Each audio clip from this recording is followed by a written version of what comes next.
How's it going, everybody?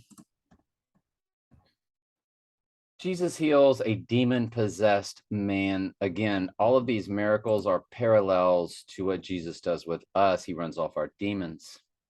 And of course, hand one like this over to Satan for the destruction of the flesh so that the soul might be saved. So all lost sheep are of their father, are of the demonic realm until the Lord calls them out of it. And so, like when Saul, who later became Paul and wrote most of the epistles, of course, he was fueled by demonic activity when he was uh, championing Stephen stoning when he was present, watching the garments of the men that killed Stephen. Paul was a bounty hunter for Christians. So that's what the Lord does. He takes the worst of us and he calls us out of the world.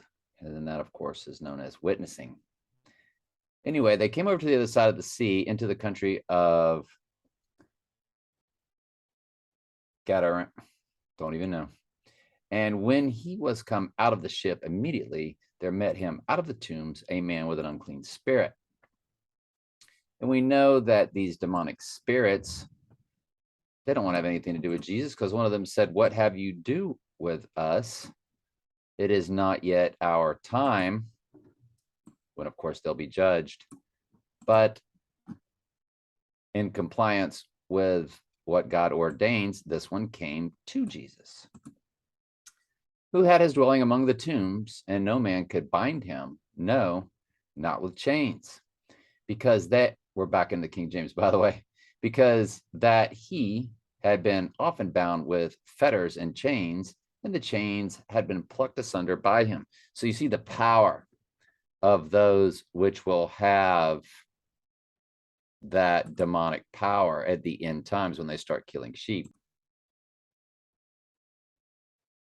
So the sealing, saying, "Hurt not the earth, nor the sea, nor the trees, till we have sealed the servants of our God on their foreheads. And it was commanded of them that they would hurt not the grass or the earth, neither any green thing, neither any tree, but only those men which have not the seal of God on their foreheads."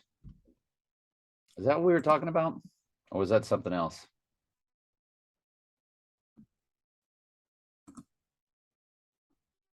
Anyway, because he that had been bound, we were talking about the strength of those with the,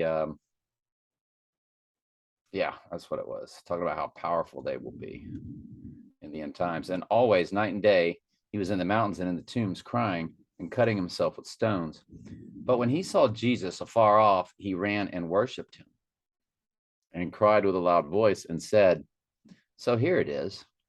So he came to Jesus and then said, "What have I to do with thee, thou Son of the Most High God? I adjure thee by God that thou torment me not." With a shriek, he screamed, "Why are you interfering with me, Jesus, Son of the Most High God? In the name of God, I beg you, don't torture me." Jesus had already said to the spirit, "Come out of the man, you evil spirit."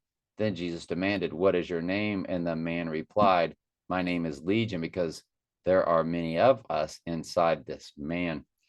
Then the evil spirits begged him again and again not to send them to some distant place. There happened to be a large herd of pigs feeding on the hillside nearby. Let's open up Revelation 5. And by the way, if I'm not mistaken,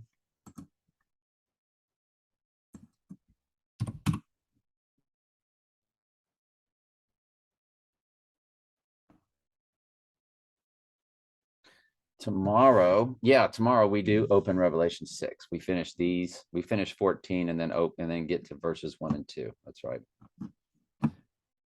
All right, very good.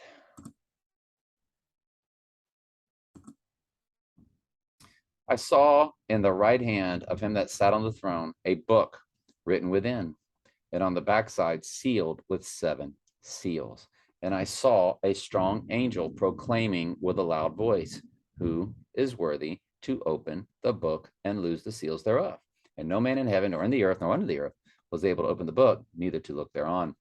And I wept much, because no man was found worthy to open and to read the book, neither to look thereon. And one of the elders saith unto me, Weep not, behold, the Lion of the tribe of Judah, the Root of David, hath prevailed to open the book and to loose the seven seals thereof. And I beheld, and lo, in the midst of the throne and of the four beasts, and in the midst of the elders, stood a lamb, as it had been slain, having 7 horns and 7 eyes, which are the 7 spirits of God sent forth into all the earth. And he came back and took the book out of the right hand of him that sat upon the throne.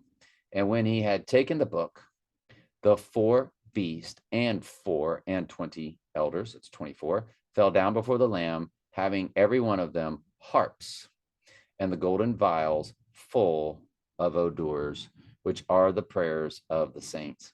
And they sung a new song, saying, Thou art worthy to take the book and to open the seals thereof. For thou wast slain and hast redeemed us to God by thy blood out of every kindred and tongue and people and nation. I love you very much. Ask questions anytime. That's what I'm here for.